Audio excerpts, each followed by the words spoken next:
Assalamualaikum dear students. Unit 5 of your textbook Focus on Comprehension is entitled as Summarizing Text, and here you are going to learn very important skill, that is a skill to write a good summary. Students, here are some good tips of writing a summary. You have to keep all these points in your mind when you are writing your summary. Number 1, shorten the text.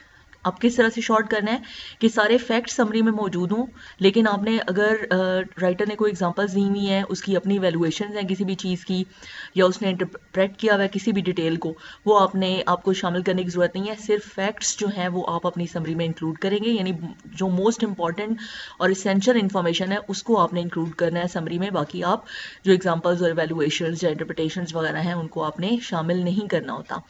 Scheme the text. Scheme का मतलब होता है कि आप तेज़ी से पहले एक दफ़ा क्विकली जो है वो टेक्स्ट को रीड करते हो, और वो जो क्विक रीडिंग है वो आपको जो उसका मेन कंटेंट है या मोस्ट इम्पॉर्टेंट पॉइंट है या जो ऑथर का पर्पस है उसके बारे में वो स्किमिंग आपको बता देती है. Read the text again to understand more details. You must have understood the whole text. जब आप एक दफ़ा फिर पढ़ेंगे, पहले स्किमिंग कर लेंगे और मेन कंटेंट का पता चलेगा, फिर आपकी जो नेक्स्ट रीडिंग होगी उसमें आप डिटेल्स के बारे में पढ़ेंगे और इस तरीके से आपको पूरा टेक्स्ट है उसकी समझ आ जाएगी.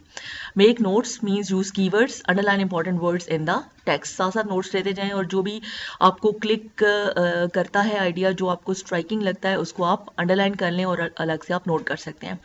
Form sentences with the help of your keywords, यानी जो आप कीवर्ड्स नोट करेंगे उससे आप सेंटेंसेस बना सकते हैं, यानी अपने वर्ड्स में उसी चीज़ को आप प्रेजेंट कर सकते हैं. These sentences should reflect the main content of the text. जो भी आप सेंटेंसेस लिखेंगे वो सेंटेंसेस जो हैं वो टेक्स्ट के मेन आइडिया को ही प्रेजेंट करने वाले हों.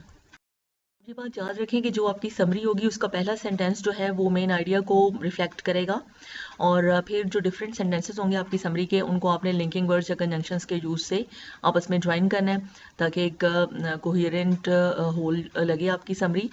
दूसरी बात यह कि सिंपल प्रेजेंट और सिंपल पास्ट दो टेंसेस आप यूज़ करें प्रेफरेबली. और एक और बहुत इंपॉर्टेंट पॉइंट ये कि आपके जो सेंटेंसेस होंगे वो रिपोर्टेड स्पीच में होंगे, यानी आप इनडायरेक्ट नरेशन यूज़ करेंगी. फॉर एग्जांपल, राइटर अगर आई यूज़ कर रहा है यानी पर्सनल प्रोनाउन यूज़ कर रहा है, तो आप की समरी में जो है वो आई यूज़ नहीं करेंगे, बल्कि आप उसको ही के तौर पे रेफ़र करोगे. मीन्स आपकी जो समरी है that would be an indirect narration. फिर एंड पे आपने अपना जो ड्राफ्ट तैयार कर लिया है समरी का, उसको आप केयरफुली चेक करेंगे कि कोई स्पेलिंग मिस्टेक ना हो, कोई भी स्ट्रक्चरल इशू ना हो, ग्रामेटिकल एरर ना हो. ठीक है. Characteristics of a summary. First of all, it should be complete. Means a summary should include all the ideas that are essential to the author's thesis. Means summary में वो तमाम ideas मौजूद होने चाहिए जो कि important या main points हैं. Means details और evaluations या examples वगैरह को छोड़ के बाकी जो मेन पॉइंट्स हैं वो तमाम के तमाम इंक्लूड होने चाहिए. इस तरीके से समरी आपकी कंप्लीट होगी. सेकेंडली, कंसाइज होनी चाहिए.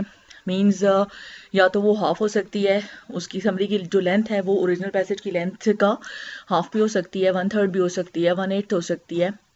फिर एक्यूरेसी होनी चाहिए. मतलब ये कि ये बहुत इंपॉर्टेंट चीज़ है कि ऑथर के आइडियाज़ को रिप्रेजेंट करना होता है समरी ने, आपके आइडियाज़ को रिप्रेजेंट नहीं करना होता. आप अपने पर्सनल व्यूज़ को आप इंक्लूड नहीं कर सकते. आपने समरी में जो कुछ ऑथर ने, राइटर ने कहा हुआ है वही इंक्लूड करना है अपने वर्ड्स में, लेकिन आपने अपने पर्सनल व्यूज़ इंक्लूड नहीं करने. Next characteristic is your summary should be objective. Objective means impersonal. Means your summary should present the author's points and it would not include your objections, your criticisms, your viewpoints. Okay. Then next point is your summary should be coherent. Means a summary should make sense to someone who has not read the original. किसी ने original text नहीं भी पढ़ा तो आपकी summary पढ़कर ही पूरी बात रीडर को समझ आ जानी चाहिए. और it should not sound like a list of loosely related sentences that have been strung together in paragraph format. ये ना हो कि जस्ट आपकी फॉर्मेटिंग तो पैराग्राफ वाली हो लेकिन बीच में सेंटेंसेस का आपस में कोई लिंक ही ना हो. यानी लिंक भी आपने बनाना है, अपनी समरी को आपने एक अच्छा वेल नेट होल बनाना है. फिर नेक्स्ट जो पॉइंट है, लास्ट कह लें, इंडिपेंडेंट होनी चाहिए. मीनिंग कि summary should be written in your own words, means do not take strings of words from the source. आपने source से जो है वो ना तो वही वाले words लेने हैं और ना ही ये simple जो आपकी summary है वो paraphrase नहीं होनी चाहिए. Paraphrasing में और summary में difference होता है. Now, what is the difference between paraphrase and summary? Paraphrase contains all the information in the source. No part of the original is left out, and writer rephrases original in his words. Paraphrase लिखने वाला जो है वो simple ये करता है कि writer के वर्ड्स को रीफ्रेज करता है. मींस वो राइटर के तमाम तर वर्ड्स को ही रीफ्रेज करता है, अपने अल्फाज में राइटर की सारी बातें कर देता है और उसमें उसकी एग्जांपल्स और इंटरप्रिटेशंस वगैरह इवेलुएशंस को भी शामिल करता है. लेकिन जो समरी होती है, how is summary different from paraphrase? Summary contains only the most important information of the original. It does not have to follow the organization और order of the original. Summary में ऑर्गेनाइजेशन ऑफ आइडियाज़ भी या order of ideas जो है वो भी ज़रूरी नहीं है कि ओरिजिनल राइटिंग का फॉलो किया जाए, और ओरिजिनल का मीनिंग चेंज बिल्कुल भी नहीं होता, और जो आइडियाज़ का ओरिजिन है उसका क्लियर रेफरेंस भी समरी के अंदर दिया जाता है. लेकिन ऑर्डर को ज़रूरी नहीं है फॉलो करना. और एक और बात जो सबसे इंपॉर्टेंट बात है कि ओरिजिनल टेक्स्ट की जो मोस्ट इंपॉर्टेंट इन्फॉर्मेशन है वो ही समरी में इंक्लूड की जाती है. स्टूडेंट्स, आपकी बुक का जो यूनिट नंबर 5 है उसमें उन्होंने जो पहला एक्सट्रैक्ट लिया है वो इटली के एक म्यूज़ियम के लिए जो पब्लिसिटी मटेरियल था उससे उन्होंने एक्सट्रैक्ट लेकर इंक्लूड किया है, और फिर इसमें आपको डिफरेंट एक्टिविटीज़ करने के लिए कहा गया है जिसके थ्रू आपको पता चलेगा कि आपने समरी किस तरीके से लिखनी है. फिर नेक्स्ट जो है वो किसी वेबसाइट से उन्होंने एक पैसेज लिया है और इसके में भी आपको इन्होंने गाइड किया है डिफरेंट एक्टिविटीज़ के थ्रू. जो है वो आपने सबसे पहले इन्होंने कहा है कि आप इस तरीके से इसको प्रिपेयर करें कि सिर्फ जिस्ट जो है वो मौजूद हो. आप यानी कुछ इस तरह का लिखें इस आर्टिकल के बारे में, एक्सट्रैक्ट के बारे में, कि इसका जिस्ट या मेन आइडिया जो है वो उसके अंदर आ जाए. फिर उसको स्ट्रक्चर करने के लिए कुछ गाइडलाइंस हैं. ठीक है, तो ये तमाम बातें जो कि या सारी टिप्स जो इस यूनिट नंबर 5 में आपको समरी राइटिंग के लिए दी गई हैं वो मैं आपको बता देती हूँ. जो उसका क्रक्स है वो मौजूद है यहाँ पे. ये बताया गया बुक में find the topics and tenses के जो भी आपके पास टेक्स्ट आता है सबसे पहले तो आपने ऑब्वियसली वो जो टेक्स्ट है वो डिफरेंट पैराग्राफ्स में डिवाइडेड होता है. आपने हर पैराग्राफ का जो टॉपिक सेंटेंस है वो ढूंढना है. In most of the cases topic sentence is the first sentence of the paragraph, but you know very well that it might not be so. फिर रीवर्ड द टॉपिक सेंटेंसेस, आपने paragraph के अंदर से सारे टॉपिक सेंटेंसेस को ढूंढ लेना है. फिर तमाम के तमाम टॉपिक सेंटेंसेस को आपने अपने वर्ड्स में उसको कन्वर्ट कर लेना है.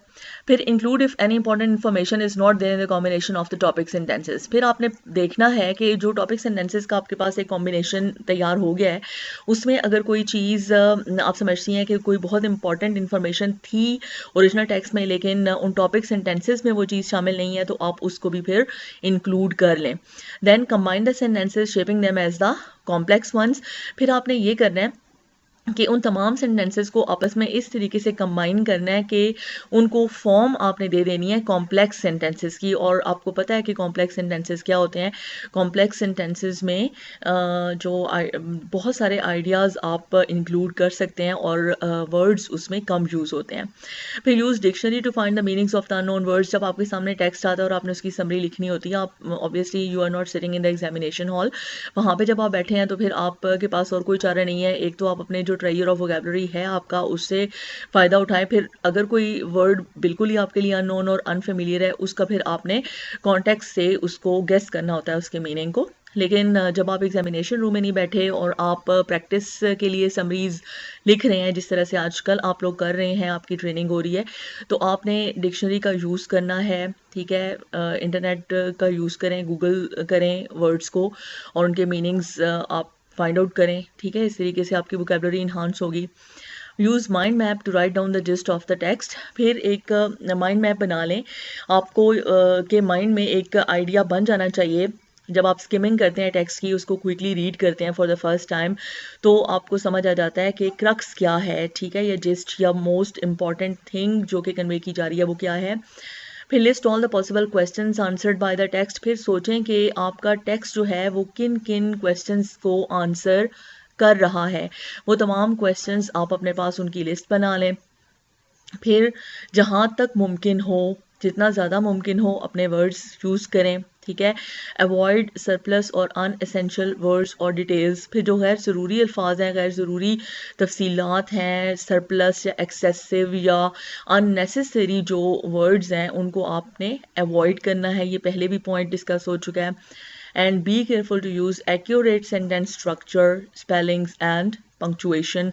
आपने ख्याल रखना है कि आपका सेंटेंस स्ट्रक्चर फ्लॉलेस होना चाहिए, स्पेलिंग्स भी फ्लॉलेस होनी चाहिए और पंक्चुएशन को करेक्टली यूज़ किया जाना चाहिए। Now students, in the end, what is the gist of today's lesson?